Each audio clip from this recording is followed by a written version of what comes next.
Dès ce week-end, les Luçonnais ont pu redécouvrir leur salle des fêtes. Totalement rénovée pendant 6 mois, elle offre un tout nouveau visage moderne et attrayant. D'un coût de 110 000 €, ces travaux nécessaires et demandés ont, à part la toiture, totalement été exécutés par les ateliers municipaux qui ont réalisé un magnifique travail. Alors on a fait une demande, puisque en fait, les Luçonnais attendaient ça et nous le réclamaient depuis un certain temps. Un besoin, parce que la demande n'était pas gratuite, hein, elle était tout à fait justifiée.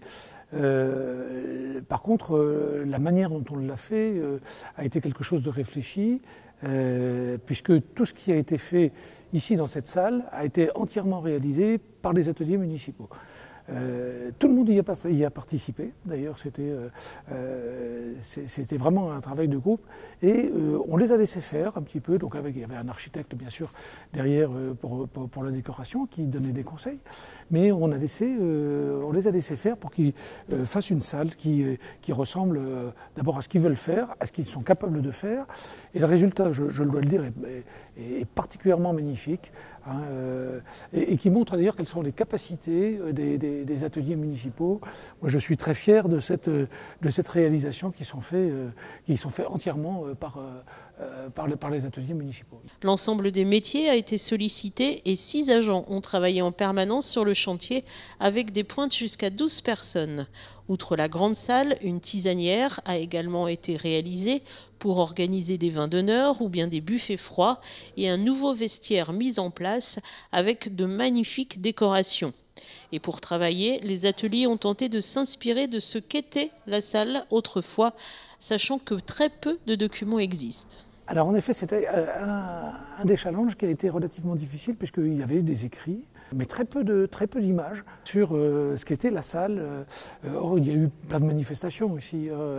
On a retrouvé des photos qui étaient devant le perron, d'ailleurs même quand il n'existait pas, puisqu'il a été rajouté après. Par contre, à l'intérieur de la salle, on a relativement peu de photos. Et pourtant, il y a eu certainement des photos qui ont été prises. Alors si jamais les Luçonnais ont dans leurs albums photos de famille des photos qui montrent un petit peu comment était la salle à telle ou telle période, bien on est tout à fait preneur, puisque le jour où il y en aura l'inauguration donc officielle avec la population, on aimerait bien raconter l'histoire de cette salle et en même temps pouvoir montrer ce qu'elle était avec les photos donc, qui pourraient nous être fournies. Rappelons qu'à l'origine, cette salle a été créée en 1862 à la demande du juge de paix comme salle annexe au prétoire et comprenait notamment un bureau de police et des servitudes dépendant de l'hôtel de ville qui à cette époque se situait devant la cathédrale à l'emplacement du monument aux morts. Plus tard, suite au legs de M. Dumaine, la salle sera agrandie et deviendra au fil des ans une salle des fêtes, mais beaucoup d'énigmes subsistent encore sur son histoire.